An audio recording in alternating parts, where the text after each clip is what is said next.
NBC 15 News at 11 starts now. Now at 11, after a few sunny days, rain is expected to move back into the area by this afternoon. Plus, it's the final day of the Democratic National Convention, and Hillary Clinton will take the stage tonight. And bike riders from all over Wisconsin joined together to fight for an important cause. Well, we had a nice dry start to the work week, but we're expecting some rain today and possibly tomorrow. Let's check in now with meteorologist AJ Waterman. And AJ, what are you tracking right now? Well, not too much, but there have been some pop-up showers over the past couple of minutes, actually, in most locations in southern Wisconsin. Right now in Madison, you can see that murky kind of look outside. That means the temperature is still pretty close to the dew point, and those stratus clouds are really low to the ground, indicating a lot of moisture out there. 74 degrees in Madison right now, but looking at satellite and radar, you can see the extent of the rain we have right now. Not too much rain showing up, but especially towards Grant County, there's a pop-up couple downpours, actually, now moving through, it looks like, just south of Fenimore. They're not really moving much, so they'll pop up and drop potentially a little bit of rain this afternoon. In most locations, I think we'll experience those pop-up showers. They'll pop up and then go away, but drop a fair amount of rain. Right now, temperatures in southern Wisconsin right around 70 degrees, so it is a little bit on the cooler side, but those dew points near 70 degrees make it feel a little bit warm, and will continue to feel that way as winds continue to be out of the east, ushering in moisture that continues to move in off of Lake Michigan and be deposited over us. So scattered showers this afternoon, definitely a possibility. Tomorrow, still some scattered showers potentially in the morning, but then we'll get some nice dry weather in here this weekend. I'll have the details on all those things coming up in just about 10 minutes. Amy? AJ, thanks for the update. A three-vehicle crash on U.S. Highway 14 that happened yesterday has claimed another life. Officials say 93-year-old Benjamin Blum of Madison has died at a local hospital. Now, that crash happened in the town of Rutland yesterday morning just before 8.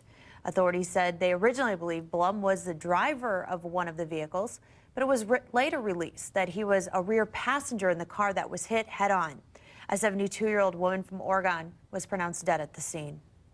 And 2 people were hurt in a plane crash in Fond du Lac this morning. Officials say the crash happened on the grounds of the Fond du Lac County Airport. We will update you as more information comes in. Now to a Crime Tracker 15 alert. A 20-year-old man accused of killing a woman in a random drive-by shooting will be in court today for a motions hearing.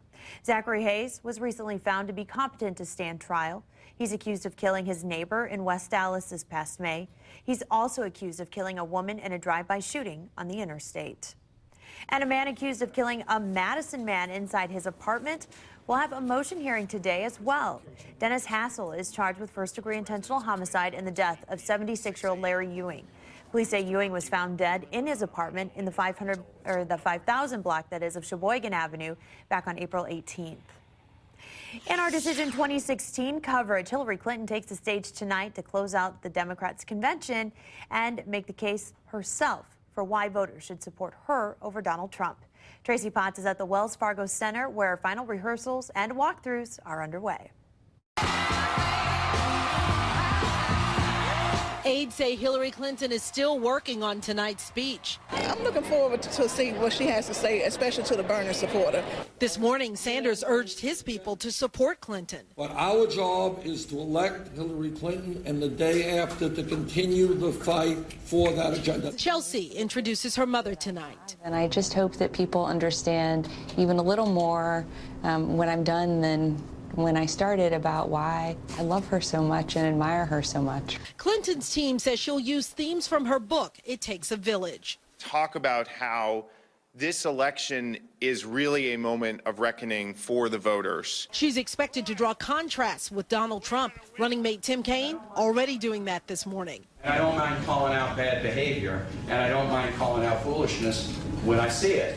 Campaign officials are reacting to Trump's suggestion that Russia should hack Clinton's deleted emails. This morning, Trump tells Fox he was just being sarcastic.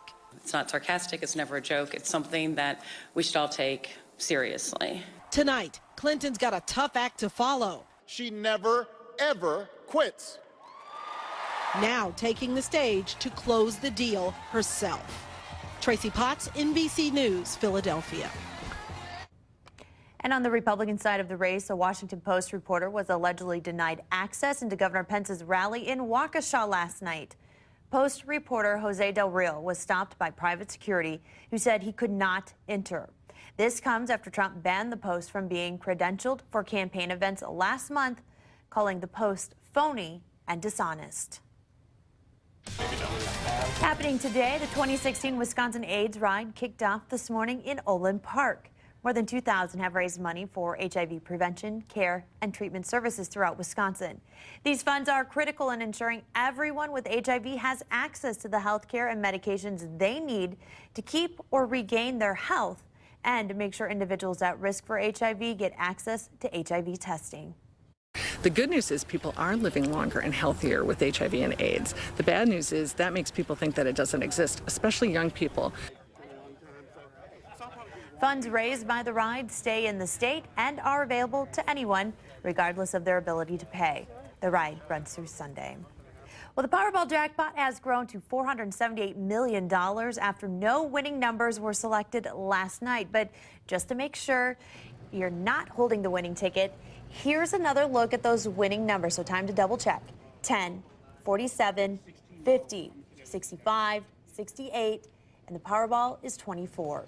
22 straight drawings have failed to produce a winner. It has now become the 5th largest Powerball prize of all time. The next drawing is set for Saturday.